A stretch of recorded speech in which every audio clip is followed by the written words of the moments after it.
Deuteronomy 28, 64-68. And the Lord shall scatter thee among all people, from the one end of the earth even unto the other, and there thou shalt serve other gods, which neither thou nor thy fathers have known, even wood and stone. And among these nations shalt thou find no ease, neither shall the sole of thy foot have rest, but the Lord shall give thee there a trembling heart, and failing of eyes, and sorrow of mind. And thy life shall hang in doubt before thee, and thou shalt fear day and night, and shalt have none assurance of thy life. In the morning thou shalt say, Would God it were even. And at even thou shalt say, Would God it were morning.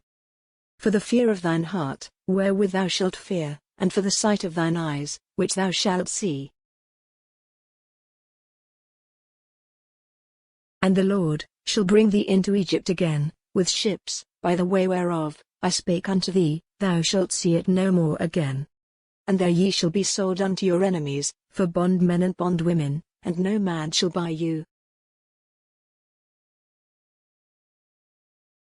Black slavery in Europe. In the 15th, 16th and 17th centuries, there was an influx of black slaves from sub-Saharan Africa into Europe.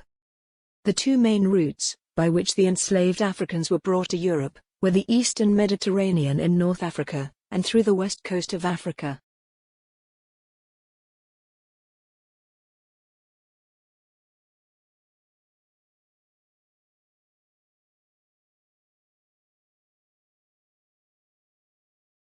In 1444, the first cargo of black slaves arrived in Europe, at Lagos in southern Portugal.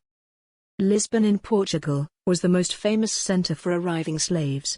It had the greatest percentages of blacks in Europe during the Renaissance period, in 1400s to 1600s. The European slaving nations were Spain, Portugal, Netherlands, England, France, Italy, Germany, and Sweden. The papacy approved and backed up the institution of slavery. Priests, bishops, cardinals and popes all owned slaves.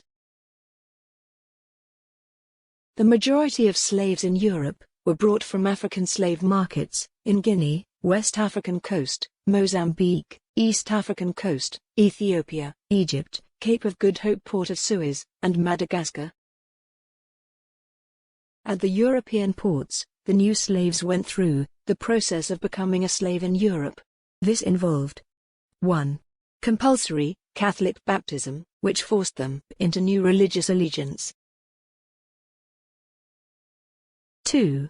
They were renamed, given European Christian names, and forced to drop their own names. This naming practices made tracing Africans in the records complicated. 3. Forced to learn new European languages. 4. Branded on their arm or cheek. Much information about the lives of African slaves and freedmen and women in Renaissance Europe has been provided through pictorial evidence in portraits. Renaissance portraiture shows how slaves moved up the social ladder to farmers, artisans, aristocrats, scholars, diplomats and rulers.